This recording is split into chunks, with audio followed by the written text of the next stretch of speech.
runtii hore waan u hadlayo ereyga waan idhi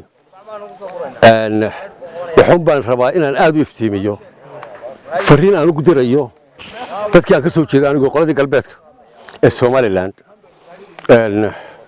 oo runtii aan bashaaro u sheegayo wanaagsan waxaanu qabnay oo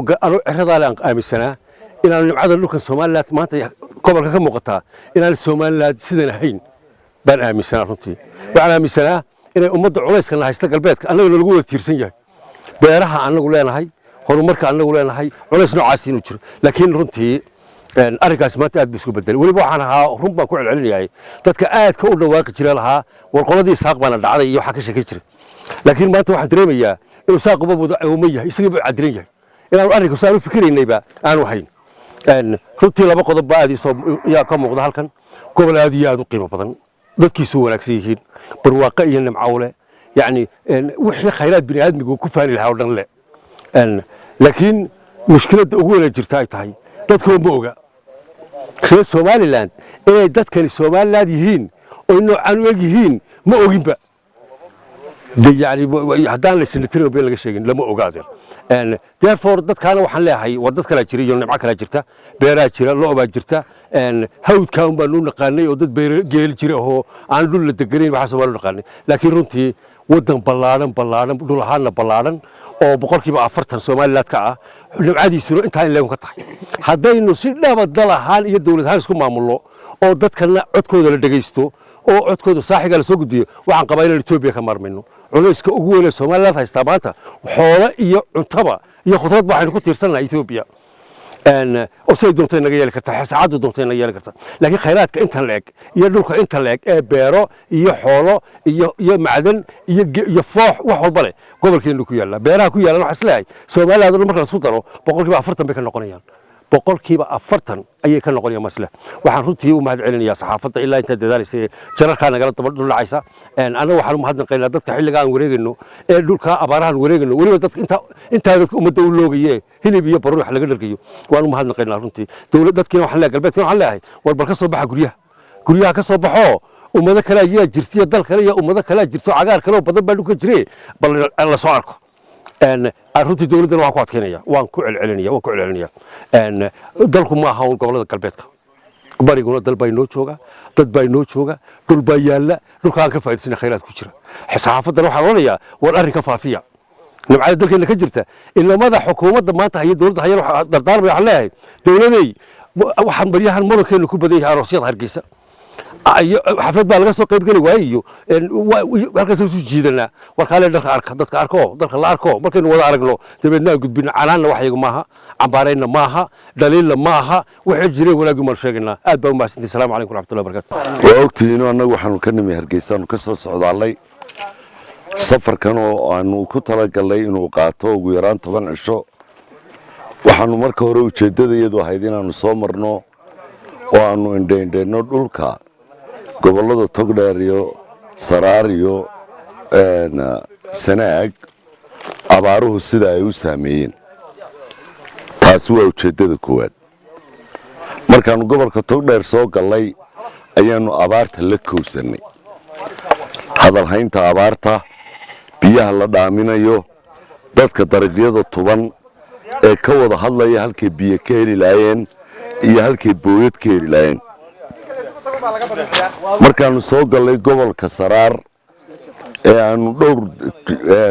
magaalo oo kamida oo laamida ergaabo soo baxaysa soo marnayna waxaanu kula kulannay abaartii oo iyaduna sii xumaanaysa laakiin mucjisadu waxa weeye markaanu soo galay gobolkan Sanaag abaartu sida uma cusla qaybaha bariga Sanaag oo uu daaqi jiro laakiin biyo la'aantu ay jirto ayaa abaartu ku badan tahay oo soo guurtada ka timid dhinaca Puntlandna ay ku soo guureen dabeetana culayskaasi ku dhacay oo abaartaasi qaybo ka mid tahay dadkana waxaan uga mahadnaqayaa sida ay u soo dhaweeyeen dadka ay abaartu dabada ka wado intaa wixii ka dambeeyey waxaanu nimi ceerigaabo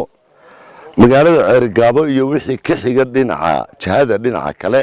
ee galbeedka waqooyiga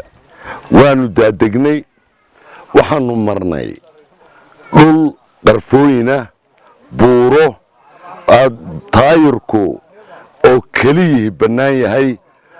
oo aanu wareegayno uun oo dhowr iyo 30 kilomitir iyo dhowr iyo 30 kilomitir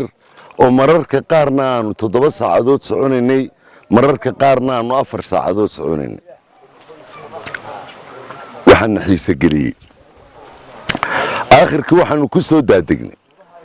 halkan aanu joogno oo markaanu daala ka soo dhammaanay aanu nimi gaacid waa buurta surab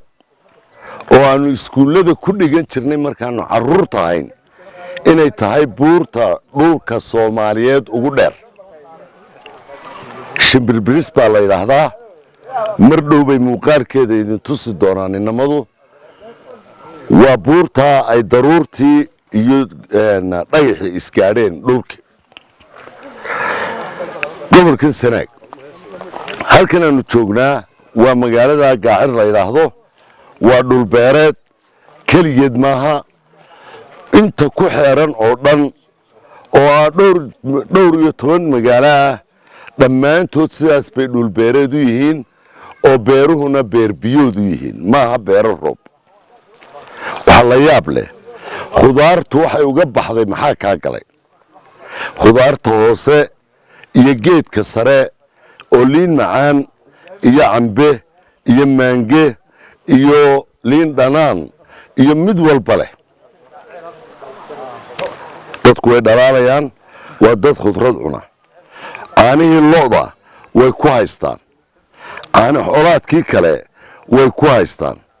baruurtu wax ma yeesho oo xoolahooda hilibka jiidhka iyo baruurta isku sibaa looga isticmaalaa halkan laakiin nasiib darrada haysataa waxooda ay soo saareen iyo tacabkaasi meel ay u iibgeeyaan ma hayaan hadda inagoo og in dalkeenna intiisa badan khudradda lagu cuno looga keeno Ethiopia sababta ugu weyn halkan looga qaadi waayay waa wada xumo waa gaadiid la'aan waa shidaal qaali ah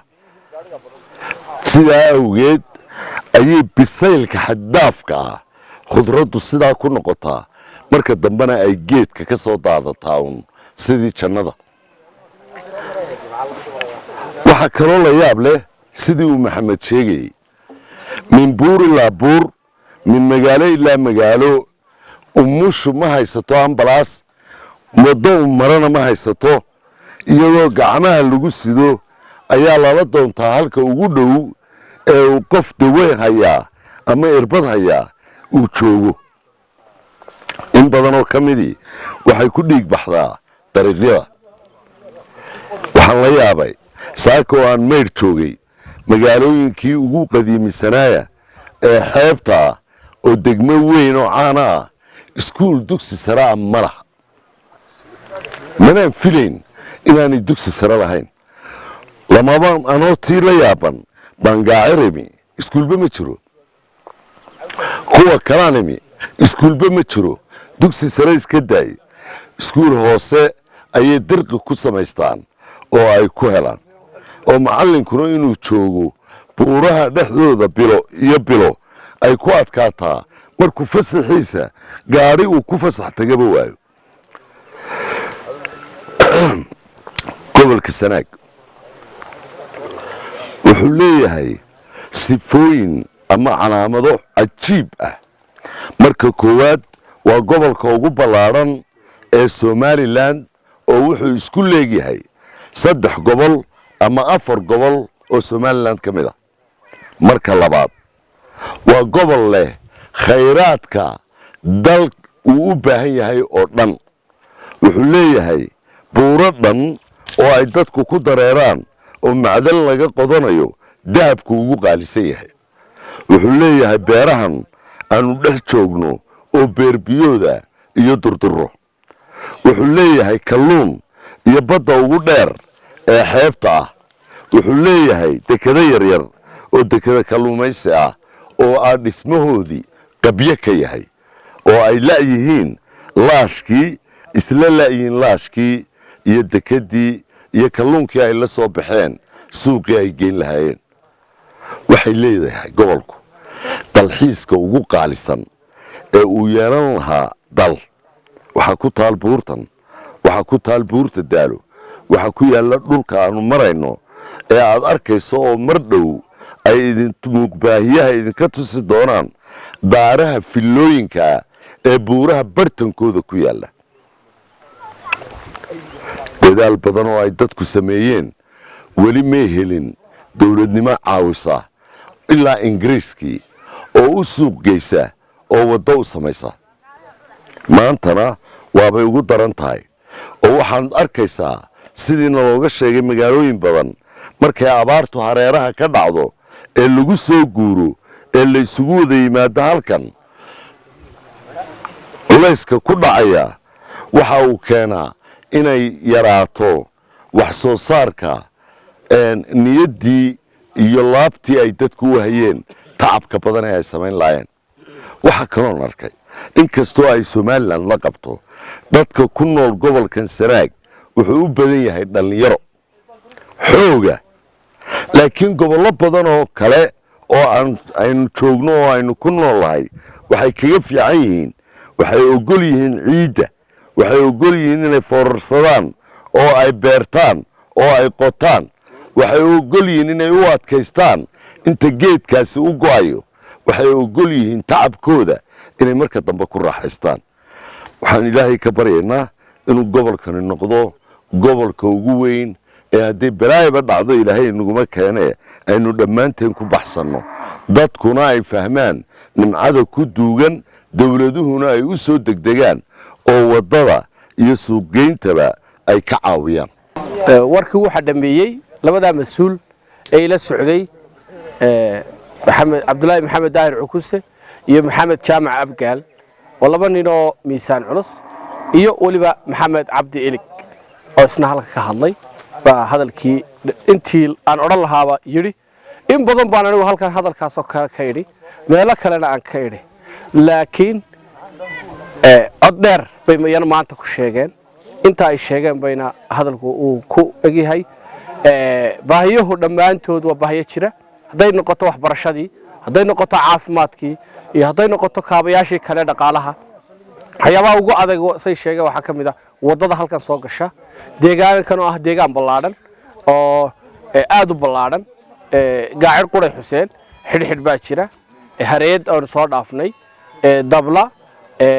allahuma sal toogagii kale shumux way badan yihiin deegaanku aad buu badan yahay waqti xaadirka kan waqtigan aynu joogno coronavirus baa la yidhaha baa ka dhacay caalamkii waxa yaraaday wax soo saarkii caalamka bariiskii iyo qudradihii kale caalamka dadkii bariiska beeran jiray waxaa lagu soo warramayaa inay caajiseen oo waxbeerashadii bariiska ay gabaabsi tahay in la beero waqti dhow waxaa laga baqayaa hadda waxaad ka warwaraysaan inuu bariiskii qaaligaroobaye in cunto yaraan ay dhacdo haddii cunto yaraani dhacdo dadkani khatar bay gelayaan meesha qura lagu baxsan karayaa waa deegaankan aan ku noolahay haddaynu cunto beeranno ta adag iyo haddii qudradda intaba laakiin dhibta jirta waxa weeyaan haba yaraatee ma haystaan dadkani wax suuq geyna dhiirigelina ma haystaan wax suuqa u geeya alaabtoodana ma haystaan gaadiid soo geli karaa ma jiro dadkan waxay u baahan yihiin in waddada loo hagaajiyo dadka tabcanayana in la dhiirigeliyo oo laga taageero dhinacyada siidhka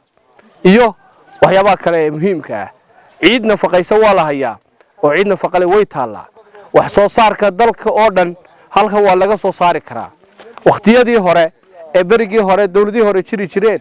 gawaadhi fara badan baa halka laga rari jiray oo loo rari jiray gobollada kala duwan laakiin maanta taasi ma jirto maxay ku dhacday waxay ku dhacday taasi xagga siyaasadda oo inaga xun ma jirto wax la yidhaaho tariffs policy ama siyaasaddii tarifisku ma jirto oo tarifisku waa maxay waa cashuur dheeraad oo la saaro badeecadaha ka soo gelaya meelaha fogfog inooga imanaya sida Itoobiya iyo meelaha kale ee aynu soo saari karno iyo waxa kaloo dhiman in wax soo saarayaashii gudaha la dhiirigeliyo oo dawladdu intay soo tirakoobto beeralayda ay markaas u qorto kab u qorto dadna ka taageerto taa waxa la awoodi lahaa in guud ahaan dalka gabigiisaba in la gaarsiiyo wax soo saarka waxaan ku soo koobayaa dalka kani wax qabad buu u baahan yahay waxaan u sheegayaa bulshada halkan degan